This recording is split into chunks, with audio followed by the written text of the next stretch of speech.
Hi, everybody, and welcome to LarryC's Attacking Handbook, chess handbook, that is. And of course, handbooks have been around in the chess world ever since the 1840s, notably Bilger's Handbuch, I think it was called, famous treatise from way back, very thick volume. And we'll try to see what we can do to rival Herr Bilger's effort. Although I think his book was about all general features of the game.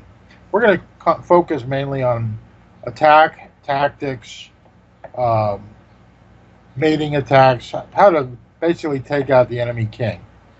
We're headhunters in this show, and and this is really geared towards players roughly 1400 to 2000, maybe a little above. I think, though, that a lot of players can benefit at all levels, can benefit from what we talk about here. And we're going to just have a fun discussion about how to go after the enemy king.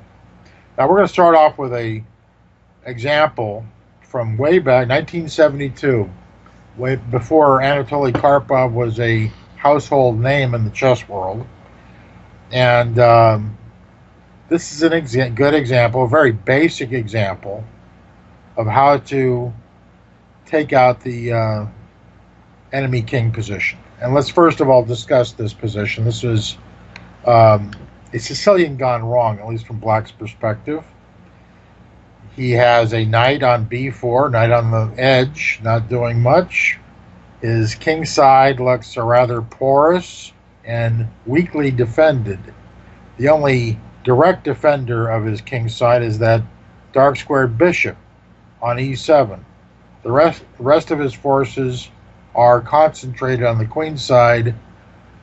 I'm not even sure Black knew what he was doing with piling up his major pieces in this fashion.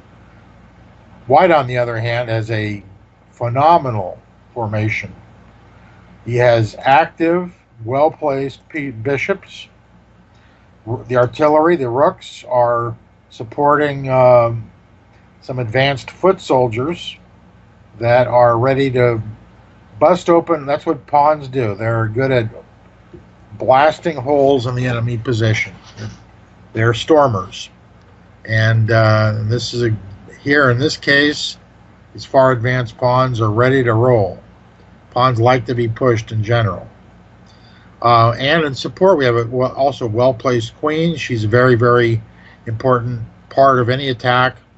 Successful mating attack most of the time, very important. White's got an ideal king position, tucked away from checks.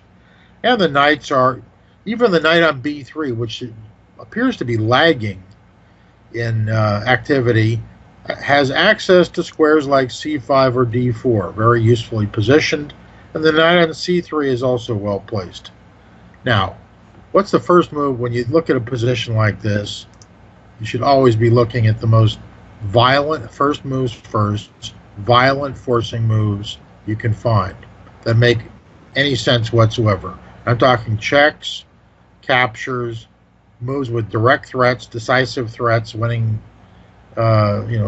exchange, piece, or even a pawn. In this position, what are the forcing moves?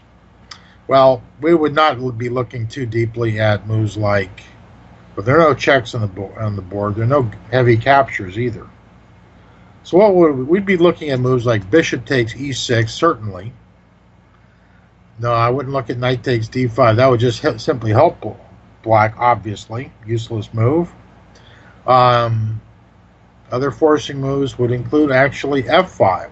That's a move that comes with a lot of, it seems well backed up. It does, though, offer a pawn for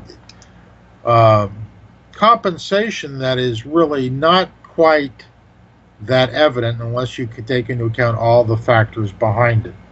First of all, if I would look at bishop takes e6. Well, what's the follow-up? Well, the obvious follow-up would then be to punch